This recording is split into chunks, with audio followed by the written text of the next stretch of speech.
How to use a cow call. You typically do not want to have your lips all the way at the top of the reed and not all the way at the bottom. You kind of want to have them at the middle. And you don't want a real high pitch and you don't want a real low pitch. And you want to roll your top lip over your teeth and roll your bottom lip over your bottom teeth and apply a good amount of pressure. And then when you cow call, you kind of want to roll your hand up.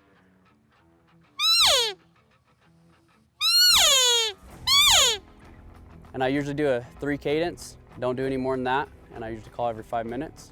There's a single reed and there's a double reed. I usually don't even mess with double reed, I usually use a single reed, and that's what I've used that works best. It gives a nice clear sound. That's what I've always used. I typically don't use mouth calls unless bulls are real close, because mouth call you can make it sound real quiet. And you can make a single reed sound quiet, but not as quiet as a mouth call. But